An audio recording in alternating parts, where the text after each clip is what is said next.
Yes, yes, yes. Bow. Hello and welcome to Hybrid powered by chinkseyMEDIA. Yasser. Dave's back. I'm back. Another back. clean sheet. 2-0 to the Arsenal. If we keep doing stuff like that, look at this app, we're going to make Arsenal great again, aren't we? You know what I'm saying? 2-0 to the Arsenal, clean sheet. Wasn't spectacular, but I'll take that any day of the week. And remember what I said on the last week. We spoke about this on the Wednesday. Happy Hammers, they're our bogey side.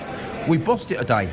Territorially, in terms of possession, we had 70% of the ball. All right, we didn't have loads of only chances. 70? It felt like 80 to me, boy. And you know what? David Raya could have had his deck chair out. Yeah. We didn't have a save to make. They didn't lay a glove on us, did they? Not a glove. So Yeah. I'm really happy. And last year, Chelsea are 1-0 up against Liverpool. I think that remains the case as well. Yeah, so it's looking good, but it's early days. Early days.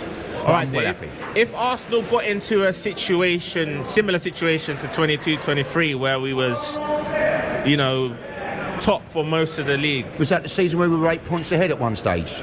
Yeah, but that comes with context though, because we had to play City twice and they had a game in hand and all sorts, and we had to go Anfield and all of that. Yeah, but that's the bit no one mentions. Yeah, I know. You know what I'm saying?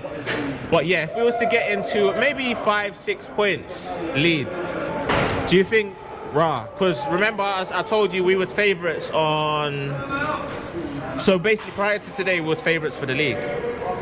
Now we're gonna be, especially if Liverpool lose, we're gonna be heavy favourites, considering who we've played. I wouldn't say we're heavy favourites, but for me, Liverpool are still the favourites. What?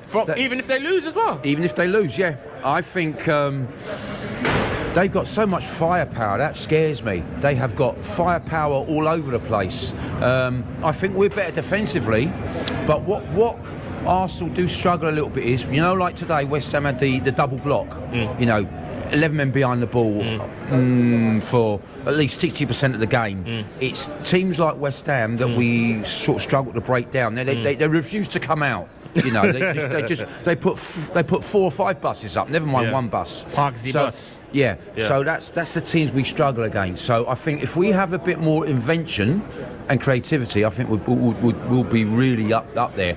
And it's early days. The team's still gelling together, because don't forget, in the summer, that's 7 new players that have come in. 8. 8. There you go. I'm losing count. I need an abacus for that. Yeah, man. You know. So it's a work in progress. But let's face it. If you told me at the start of the season, 1 defeat in the league, and in everything else we're undefeated, and we've only conceded 2 goals from open play. You know what I've noticed? You're a clean sheet man. Every single interview you do, you always mention the clean sheet or the one only conceding 1 goal in open play. Yeah. I've watched all your interviews. Well, so most people, they overemphasise that, we didn't score loads of goals. Goals, yeah, but you've also got to not concede. You know, it's about being hard to break down. And when you're not playing well, you know, have a tight defence and then maybe nick a win in the 75th minute or something. You know, it was all about that. And I said, when I first had a season ticket at Highbury, it was under Georgie Graham, 1-0 to the Arsenal. Yeah, you know. 1-0.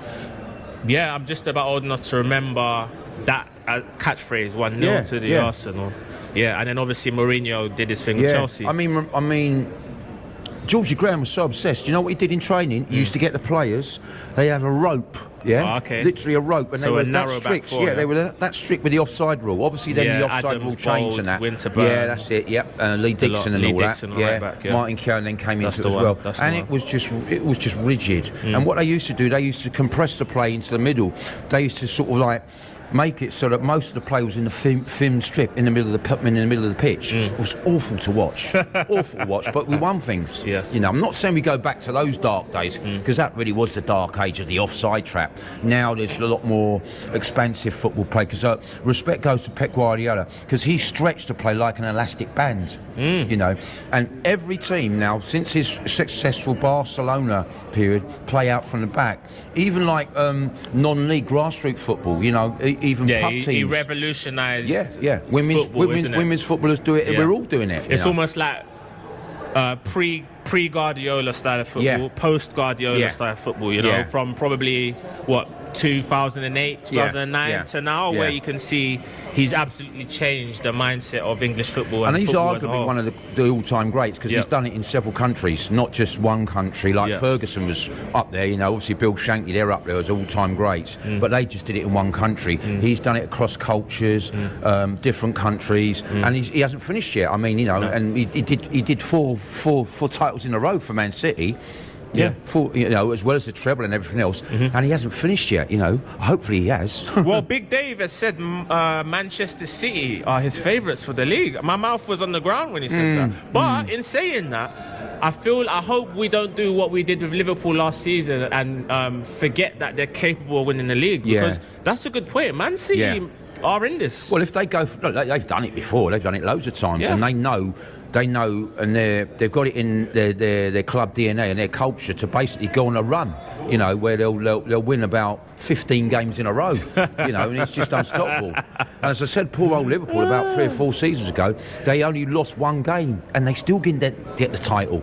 You know, astronomical. You know how things have changed. I did actually ask the question a few weeks ago, which did well. How many games can you afford to lose and still win the league title? Did I ask you that? I think you did. I reckon 3, maximum 4, because if you then compensate for that by winning lots of games, not drawing too many, you can make it up. But I came up with the I evaluated by saying you can only it depends on your results against your immediate rival. Yeah, the big teams. The big teams, but you got to probably win 28, 29, 30 games. So it may be 5 draws or 5 defeats, but you can't lose to the team finishes second or battling with you. So and a lot of games now will seem like draws, will seem like defeats, because obviously now you got 3 points for a win, 1 point for a draw, as before. Back in you know, the 80s and all that, it was 2 points for a win and 1 point for a draw. So that's completely changed it around. You know. Oh wow. Yeah.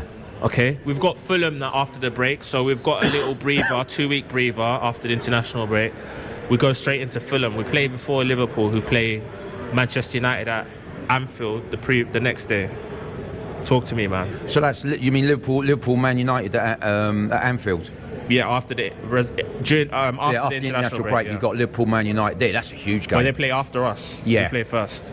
So that's an opportunity to again put some more pressure on. That's but let's face it, the Liverpool game hasn't finished yet. They could end up winning 3. It's just gone half time now. It's 1-0 to Chelsea still. Yes, loving that.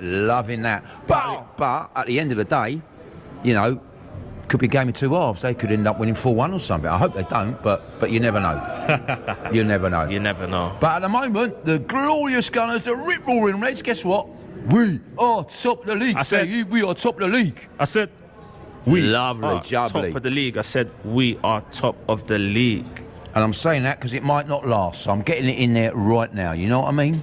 Well, I'm getting this in there. We're winning the league this season. I said it with chest, boy. Yes, so stick that in your pipe and smoke it. Thanks for watching this video, guys. Don't forget to like, comment, share, and subscribe. And click this link hovering above David's head before watching another one of our viral videos on hybrid powered by chinkseyMEDIA.